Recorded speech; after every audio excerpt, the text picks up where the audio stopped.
Now, they are the price, they are the collateral damage of our culture. Sam, are you confident that individual consciousness, like my individual Russell Brand consciousness and your individual Sam Harris consciousness, are distinct, separate things that are not qualitatively similar, if not ultimately the same? I know there is zero scientific evidence to suggest that all consciousness is one, but given your research scientifically and personal spiritual investigations, is there anything that suggests to you that consciousness as a phenomena may be universal? Well, it's universal in the sense that it is simply the fact of experience. It's the fact that there's something that is like to be you, and there's something that is like to be me. And so it's almost analogous to space. It's like the space in this room is seamless, right, and undivided. And you ask yourself, well, so what about the space? Like, what about the space inside this water bottle? Well, where is the water bottle with reference to space? Well, it's the only place it can be. It's right there where the water bottle is. If I move it, it moves. But there's no other place. So if you're asking about the space, it has a kind of sameness regardless of what object in that space you're talking about.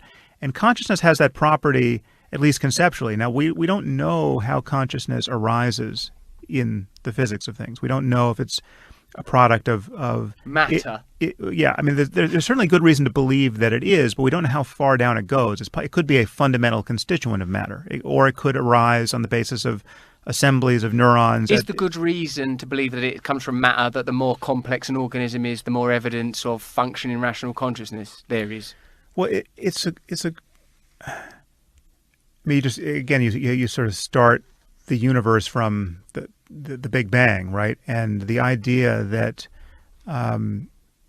we find complex arrangements of matter giving rise to different emergent properties, and life is one of those properties, and all of the features of life, reproduction and metabolism and the order we see in the natural world is the result of a process of increasing complexity, and at the end of some significant period, I mean, in our case, billions of years, you find organisms that exhibit the properties of consciousness, but the only consciousness we're sure of, 100% sure of, is the consciousness in our own case. Now, we can reason by analogy. We look at dogs and other complex animals, and we can say, well, to imagine that they don't have consciousness but only seem to have it, that's actually not parsimonious, because they're so similar to us neurologically and in every other way, that to imagine that the lights come on somewhere between them and us seems irrational. But how far down that goes is anybody's guess, and intuitions really divide. So if you ask most neuroscientists or philosophers of mind, is there something that it's like to be a fly, right, that's got 100,000 neurons in its brain? People just, it's a kind of coin toss, right? Now, I think there's, again, so it could be, again, we simply don't know at what point consciousness emerges, but it's possible that single cells are conscious in some way, right? I mean, that's like you wouldn't expect the living world to appear differently if cells were conscious, right? But it would be genuinely mysterious, because when you look at the human brain, there seems to be a lot of neural activity, in fact, most neural activity, that is not associated with what you experience as consciousness, or I experience as consciousness from a first-person side. So, most neural activity is not related to what we experience as consciousness, so it's most anatomical, biological stuff. Most of what your brain is doing isn't showing up in your first-person experience as consciousness. My individual identity is just like a cherry on the cake, while the kidneys and the blood it's the only thing that ultimately matters, right? I mean, it's and it's the only thing that any of us can be absolutely sure of. And so this is my line about consciousness being the only thing in the universe that can't be an illusion. I'm not the first person to say this, obviously, but it's the only thing that has to be true of us, no matter how mistaken we might be about everything else. So if we're in the Matrix right now, and this is just we're just living in the simulation on some alien supercomputer, and none of what we think is real is actually real, consciousness is still real. I mean, consciousness is just simply the fact that anything seems to be happening at all. Or if you're really asleep and dreaming right now, and we're not really doing this podcast, you're totally confused about your actual circumstance, but you're actually not confused about the fact that you're conscious. Although it would explain why I've got no trousers and pants on. I was hoping you had trousers on. Hey, but Sam, see how you just described consciousness then as a potentially sort of a construction, and it's only our personal consciousness that we can be certain is not an illusion. Many, about, sort of the Mahabharata and the Bhagavad Gita, many of these ideas are sort of using a vernacular that is naturally determined by the time in which it was conceived. It talks about these ideas of maya, illusion, and for me, because of like you also said, that list of values that would be useful, and which I've sort of said, they're part of the baby in the bathwater, aren't they? Right. Like, it seems to me that possibly within if we can somehow extract what is positive from what is called religion, that it leads us to ideas such as fraternity, unity, oneness, compassion, and do you not find connections between what you have learned in neuroscience and what you have learned from studying sort of Buddhism? Oh yeah. Well, the connections are very direct, but how do they know that stuff? But we don't want just because it's just the nature of consciousness. You're talking about people who have spent, especially in the Buddhist case, just an incredible amount of time studying from the first person side what experience is like, what its character is. And so, I mean, one analogy would be, the central claim of Buddhism is not just Buddhism, but Buddhism, and I would put several of the Indian traditions like Advaita Vedanta in there, with the central claim is that the self is an illusion. The ego is an illusion. And when I say self, I don't mean that people are illusions. I mean that the sense that you have a subject riding around in your head thinking your thoughts, right? Yeah. That there's a thinker in addition to the thoughts. That's an illusion. Yes. And that makes perfect sense neurologically, because there's no place in the brain for your ego to be sitting. There's no central place where everything comes together. There's no unchanging center in the brain. You're just talking about a cascade of neurophysiology, and everything is distributed everywhere. And it's not, and there are various parts of the brain that are coming online and off and subserving conscious states and not. It's a process. And if you could experience consciousness as a flow of sensory and emotional and interoceptive experience without the sense that there's an unchanging center riding around on that flow, right? Like a man in a boat on the stream of consciousness. Yes. If you could experience that consciousness without that, that would be an experience that is much more coincident with what we understand neurologically. That would be to experience something that is more true from the third person, brain-based, what do we see inside the head side. And it just so happens you can experience that. That is what meditation is like when you really know how to meditate. This sense that there's a meditator in the head strategically paying attention to experience rather than just pure experience, that drops away, right? So that's one piece of data in favor of introspection here, and it's not a piece that the Western intellectual tradition or the Western spiritual tradition ever got a good handle on. I mean, so yes, you can find specific Christian and Jewish and Muslim mystics making these noises, but when they make these noises sufficiently, they start to sound like Buddhists, and their co-religionists want to kill them rather often, right? Yes, and not only the co-religionists, the powerful entities within nation states and economic. If people start believing they're not individuals, it's very hard to market at them.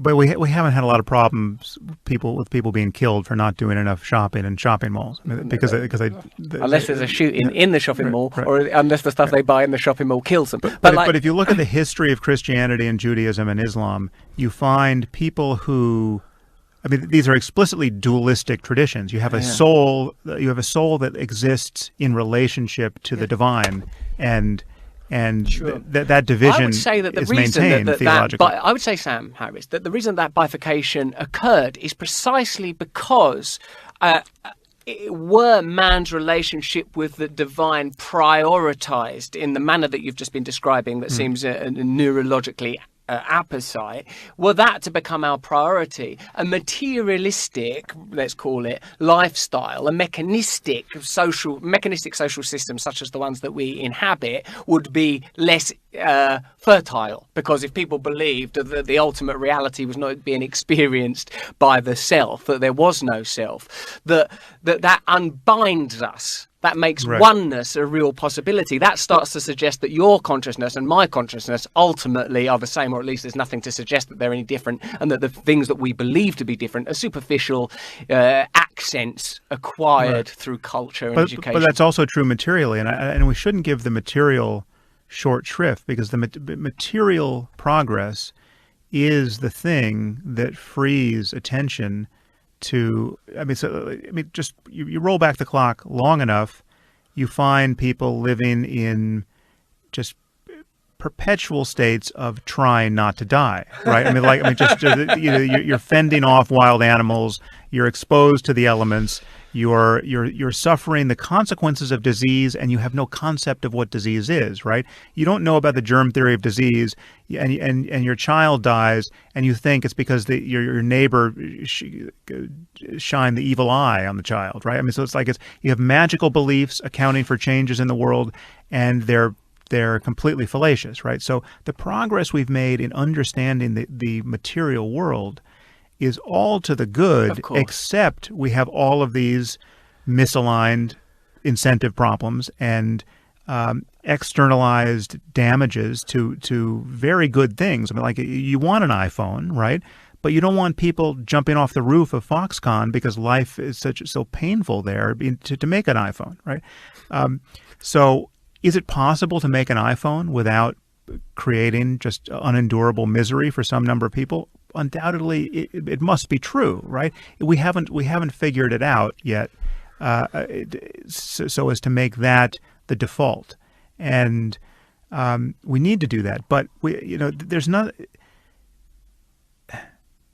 is no distance between the material and the spiritual here. I mean, because if consciousness is just a matter of information processing in the right complex systems, and if consciousness could one day be born in our computers, right? Well, then we'll have an ethical obligation to not make our computers suffer, right? If Siri could suffer, right? Well, then it matters how you talk to her, and it would matter I've only used her for stupid questions.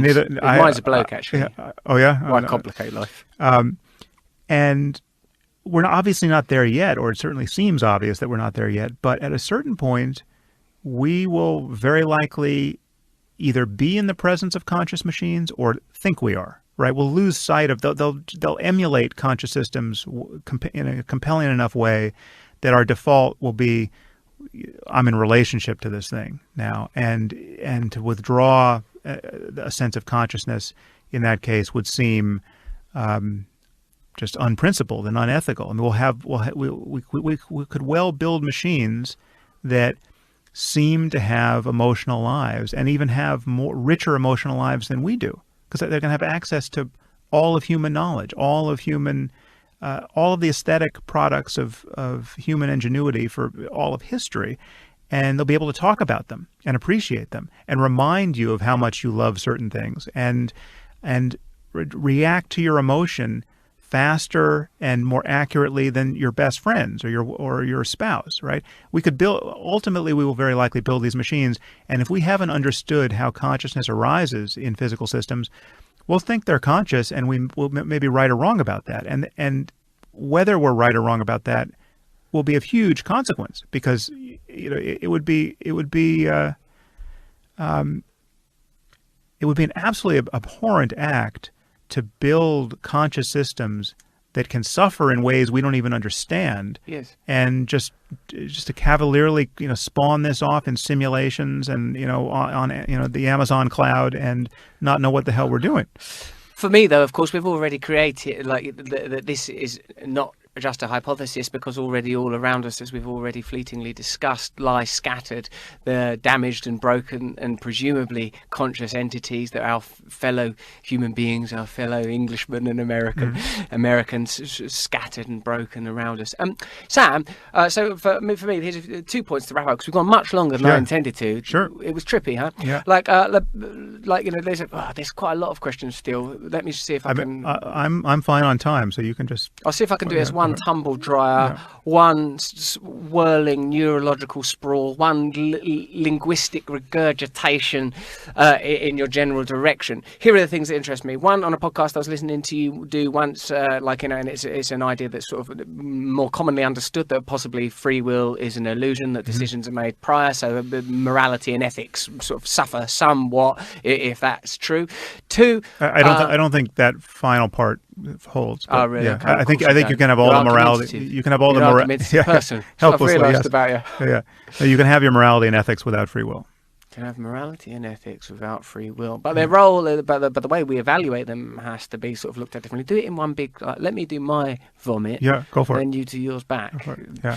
Yours is more piecemeal. Yeah. Mine's a sort of a literal slew. Yours has all sorts of rationalism and academia, like built on a sort of a Minecraft. So it's a beautiful architecture. So Sam Harris. The other thing is, when you have taken psychedelics, did you not experience things that are comparable to what you described is neurologically demonstrable and what you've experienced in meditation? I sense that your individual identity is a sort of a confection of sort of ideas and sensation, and that there is a sort of a beautiful oneness. I myself taken hallucinogenic. I'm clean now for 15 years, but prior to that, when I used to take hallucinogens, the thing I didn't have the vocabulary, artillery or education to understand what the hell was going on, and I wish I'd been born into some sort of shamanic tradition where people taught you what spirit is, where they taught you what it is to be a man, what they taught you what love is and how to behave and how to create systems and how to father a daughter and how to take care of it. Regardless, I experienced something within my identity, seemingly beyond my identity as a 16-year-old boy. I remember thinking, oh my God, this is not who I am. I am not this body. My consciousness is other than this temporarily individuated form. Only the distinction, and even just on the physics level, like everything was one, everything is expanding. I am only experiencing time in an animalistic way because of my own entropy and atrophy. Were I a limitless and eternal material being, I would see myself as part of the whole, as part of oneness, because the way that I narrativize my life is as a result of biocentric experience as opposed to objective experience. I've just been subjected to this stimuli and I've built an identity around it. It felt extremely true, and it stayed with me ever since, and I've revisited it through meditation. Aside from it being an interesting experience intellectually, is an interesting experience emotionally and spiritually. And if this sense of oneness does not translate into a sort of a personal ethical code, that means I treat people lovingly, what is its value? So there's two questions. Have you experienced that state, and what do you think of it, the moral and ethical implications on an individual, and how does it translate into our behavior? Well, there are two states I would want to differentiate. There are two ways in which you can think about the loss of self and the sense of oneness. So with psychedelics, you get, to come back to what I said before, you have consciousness and its contents, right? There's the fact that things are appearing. There's the fact that there is experience. And consciousness is the knowing aspect of experience. And in the normal course of events, you have, ordinary sights and sounds and smells and sensations and thoughts and emotions. And you go through, and most people go through life thinking every moment of the day in that context. They don't know how to meditate. They don't have any mindfulness. They have this sort of white noise of discursivity where they're talking to themselves, and everything they see and sense and every interaction is filtered through this conversation they're having with themselves, and the world they see visually and the world they sense with touch and other senses is tiled over with concepts. So I look at a bottle and I see bottle, right? I'm not this field of light and shadow and color is differentiated by concepts. I see my phone, I see a bottle, I see the table, and everything is solidified that way. Now, what happens with psychedelics is your habit pattern of thought and attention is completely bowled over by the pharmacology of whatever you've just ingested, right? So if it's acid or mushrooms or any of those classic psychedelics, it's just whoever you are, whatever your talents are at introspection, whether you've ever wanted to meditate or not, you are guaranteed to have a change in your experience if you take a sufficient dose of a psychedelic. Now, it can be a very chaotic and unpleasant change. It can mimic psychosis. Right? A bad acid trip is really bad and not spiritually uplifting at all. But a good one can put you in a state which is just unimaginably expansive, where like all of this, the normal kind of perceptual categories and emotional barriers between you and the world break down, and there can be this kind of like just this free flowing exchange of energy and sense of oneness, where you can you touch a tree with your hand, and there can be kind of a laser like concentration in the sensation of just having your hand make contact with the tree, and there can be just this sense of just the energy of that touch, right, can become, it's like you're turning up the volume on this channel of information and making it conscious in a way that it never is in normal life. And so you can spend 2 hours just in this kind of orgasmic union with a tree, right, on the right drug. Now, you can have all of those changes happen in your consciousness, like the full pyrotechnics of a psychedelic display without losing the sense of an ego. You can actually you can still feel that you are the center of that, and it's just so much better, or in the chaotic psychotic side, so much worse to be you at that moment. Now, for me, meditation has a very, if you go on intensive retreat and you're spending 12 to 18 hours a day meditating, you can have psychedelic-like changes in the contents of consciousness. But the more important change for me is the insight that there is no center to consciousness, that there simply is consciousness and everything appearing. And when you have that insight, it actually doesn't matter what is appearing. It doesn't matter if when you touch the tree, it feels like a million watts of sublime energy, and there's no barrier between you and the tree. That is the same on some fundamental level. That's the same as just seeing a water bottle and picking it up and having a drink in a completely otherwise ordinary state of consciousness. The center can drop out equally or be present equally in both of those cases. And I'm much more interested in finding this unifying experience of centerlessness in the midst of whatever is happening. Because the problem with the psychedelic experience or any peak experience is that they come and go. They're by nature impermanent, right? And you had to bring some causes and conditions together to make them happen, whether they're pharmacological or meditational. You had to go on retreat for a year and meditate 18 hours a day in order to see those inner lights or whatever it was, or you had to kind of blow your mind on acid and be kind of useless for the rest of the day in order to have that. It's possible to have no ego and have none of the problems which an ego gives you in a state of otherwise totally ordinary consciousness, in a state that's compatible with having this conversation. It's just you either feel like there's someone behind your face in this moment or not. I mean, that's really what it is. It's like if you're looking at me and I'm looking at you, the default state of consciousness is to feel like you're behind your face looking out at a world that's not self. It's like you're over there, you're kind of behind the mask that is your face, and you're looking at me. And that's and when I look at you, when I react to something you say, right? When I say, well, that's clearly bullshit. Well, hey, you haven't thought that through. That feeling of, my pointing at like this, you're implicated over there, right? And you begin to react based on that implication. It's possible to lose that and to have like just the world remains, and yet nothing else changes. There's no strange lights. There's no kundalini in the body. There's nothing. Nothing has to get weird or psychedelic, and it doesn't matter if it does get weird and psychedelic from that place. No, you're right, that there is a sort of, if there is no pragmatism to spirituality, if there is no practical application to these extreme experiences within consciousness, then what is their value?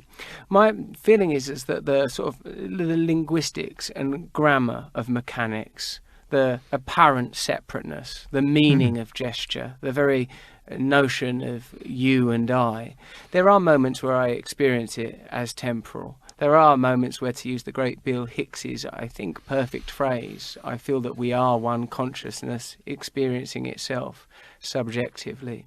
When you talk about the loss of the being behind the mask of the face, for me, we are talking about enlightenment, and you're talking about a rather ascetic version of that without bells and whistles and pyrotechnics, to use your earlier phrase. But similarly, when you talk about the psychedelic, that sort of very emotional description of connection and love. For me, these are the kind of experiences that we need to convey into an environment that, deprived of that kind of experience and understanding, creates maximum security prisons which find further means for degradation in gangs and separation once within it.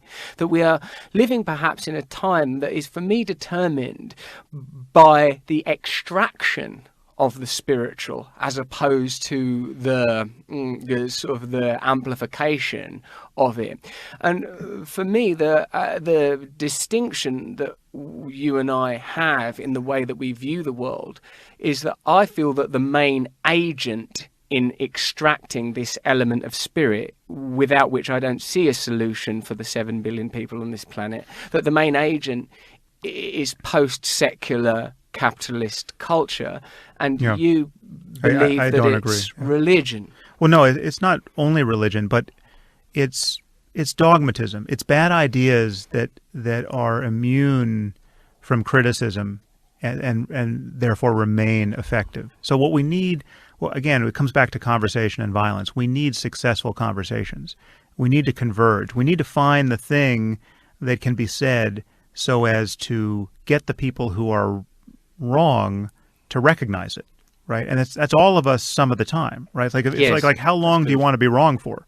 Yes. How long do you want to be living under the sway of a powerful bad idea? Yes. Now, there are people who have powerful bad ideas that they class as religious, who are determined to live the rest of their lives under the sway of those ideas, no matter how much evidence piles up against them. And no matter what the consequences. And so that's why religion for me has a special character. But political dogmatism is, in many cases, just as problematic. Economic dogmatism, economic dogmatism in certain cases could be the greatest engine of harm we ever see, right? So it's just, but it's again, it matters what is true. It matters what causes systems to work and to reliably fail. It does, Sam. And given that, I think in the last few minutes of our conversation, we've got close to something that seems like a fundamental truth that we can agree on, that there seems to be some essence behind temporal individuality that has some kind of seeming universality, though how could anybody ever possibly really say that it is? If we can bring our focus as individuals and as a society to that notion, a notion which does exist in all religions, I would say, in a relegated role, and as you said earlier, in a role that, when mysticism let me just ask you, what's the reason to say that it exists in all religions? Because what if it doesn't? Like what then? Or what if it doesn't equally? Or what if much of the religion repudiates this core truth?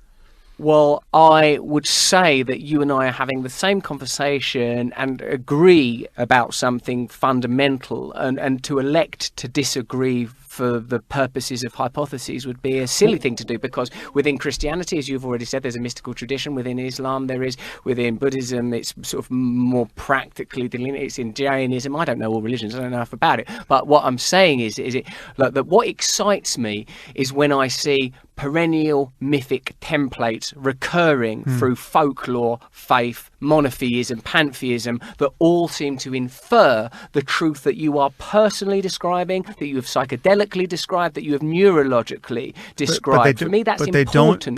But it's very important to realize that they don't all do it equally, and to pay lip service to the idea that they're all teaching the same thing equally well is creating, I would argue, an immense amount of harm. But but there are some dogmas and doctrines that say it doesn't exist, and that it's irrelevant, and that it's not there at all. Also a huge problem. I don't think, take our two countries.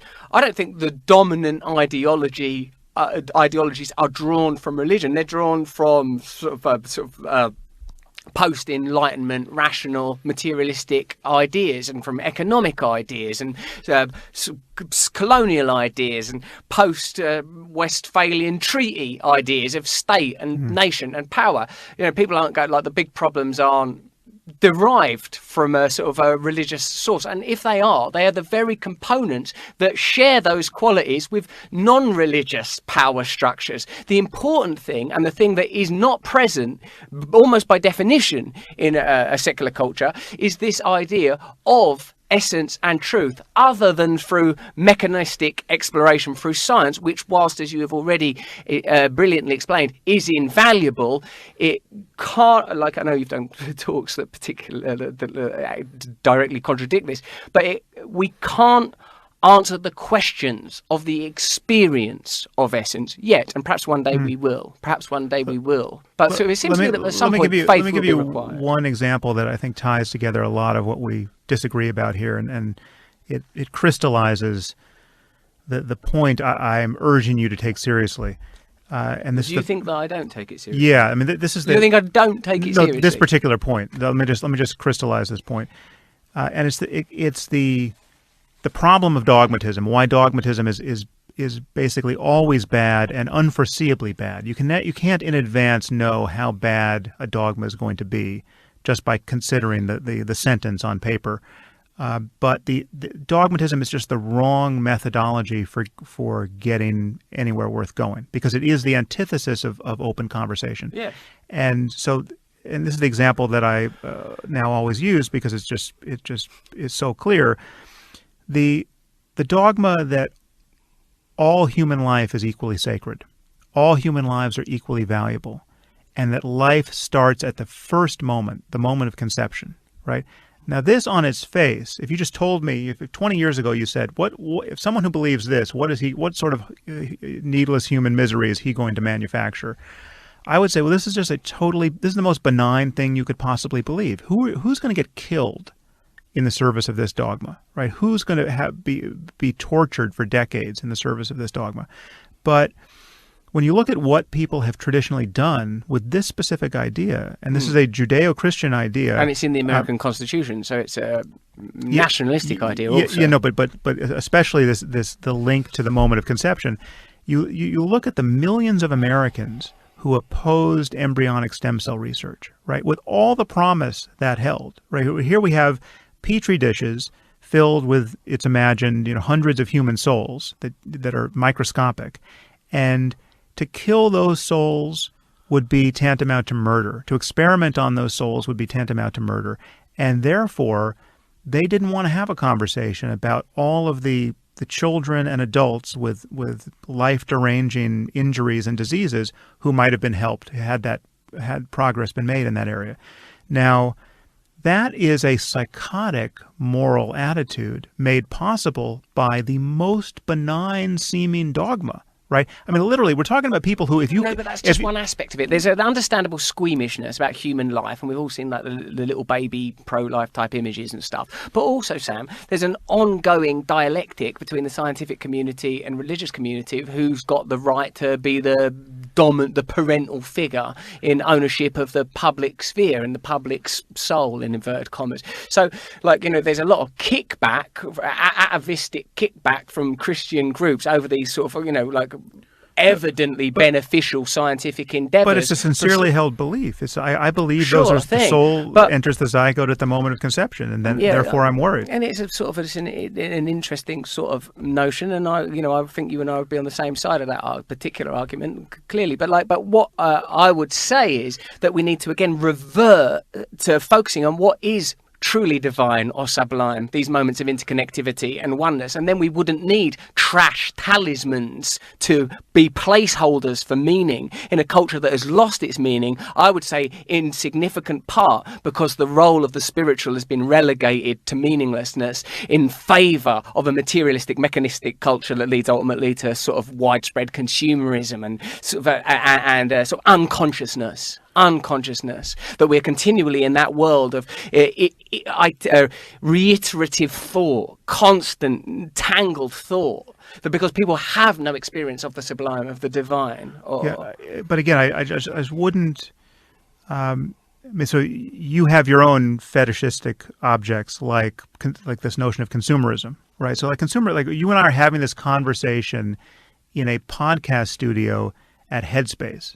Right, Headspace is a meditation app that on the one hand is the quintessence of consumerism. I mean, this is something that's only happens in a smartphone, right? The very phone that I was talking about that's causing people to jump off rooftops, right? So, and yet I think Headspace is an absolutely good thing to have out there, and it's bringing a incredibly useful practice to millions of people. And podcasts bring incredibly useful conversations to millions of people.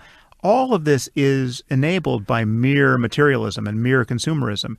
And there has to be an ethical and spiritually correct way to do all this. It's not a matter of getting rid of the microphones and getting rid of the smartphones. Of course, and I'm not suggesting that. I'm just the same way as you would posit there is an extremist and dangerous version of Islam, which I would say has that I don't think is an essentially malevolent idea. I would disagree with that strongly. I would say that people having objects isn't necessarily wrong, but to fetishize objects and to believe that some kind of fulfillment and spiritual solution can be achieved through the acquisition of objects is dangerous, and all the more dangerous because it's not so explicitly understood that that's what's happening. That the extremist ideology that we already live within is so all-encompassing that we cannot see its horizons, that we have lost the tools to understand it and describe it. I'm not talking about sort of a post-Stalinist leftist position. I'm talking about the reinvention and the re-embracing of the human soul. Can we find that? You've talked, Sam, endlessly about we need to have a conversation. Well, you and I are having a conversation. I believe in God. You don't believe in God. And it turns out that the differences aren't actually, when it boils down to it, that meaningful, because when it comes to love of our daughters, freedom, compassion, we ultimately believe the same things. I think that unless you and I can find a way of saying, okay, I respect that, like a lot of the people whose guidance I seek most earnestly are atheists, but that doesn't change the fact that I believe that there are levels of consciousness that are beyond material phenomena that we'll never understand through magnifications of the human senses or further analysis of the material objects, because there are limitations to the human mind.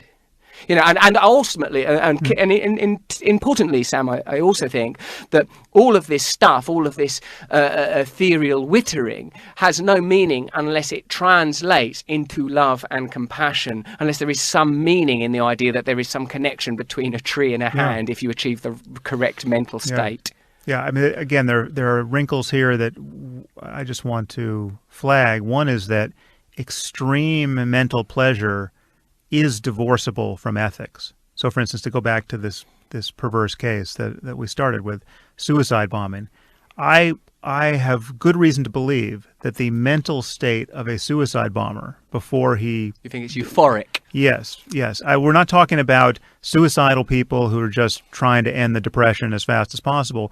We're talking about people who are on the cusp of the deepest yes, spiritual I know, reward. But, all right, but then let's take this. Listen, you like thought experiments, and you've had so much time with suicide bombers. Take a person like a policeman that's willing to risk his own life to rescue a child in jeopardy. Yeah. Similarly, their regard for their own life is being abandoned in that moment, and that too could be described as a kind of euphoria. Oh, sure. But because it happens to fit in with our worldview, we're cool with it. Yeah, oh yeah, but so that's what I'm saying. The real consequences for human beings matter, and it's possible to.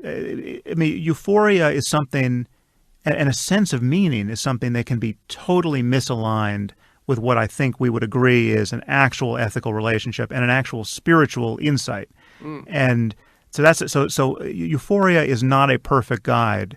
It can be a very misleading guide for wisdom and compassion. That's the point I was making. This is true. I've made some bloody bad decisions as a result of euphoria. Yeah, and so and the absence of euphoria can also be misleading because they're genuine. Like, so what I just said about this kind of non-dual experience in meditation, you can have it in a very subtle way that doesn't summon, at least certainly doesn't immediately summon some radical change in the feeling tone of your experience. It can be as simple as just looking at a water bottle, and it's just that, it's just the lights are on and there's no center. Now you can feel that for just a moment and not recognize its revolutionary significance because it doesn't come with the upwelling of rapture or bliss that people associate with good meditation or a psychedelic experience or ordinary religiosity, like feelings of love while chanting or singing in church or whatever it is. Or at a football match, or wherever. There are various contexts in which these states can be achieved. And I suppose what I believe is that we should be looking to create these states, prioritize these states, and give more people access to them through whatever means. Certainly I don't agree with the imposition of an ideology of dogma on anybody else, and I think the key obstacles to that are huge centralized power bases, and without the removal of that, I don't see how there could be a solution.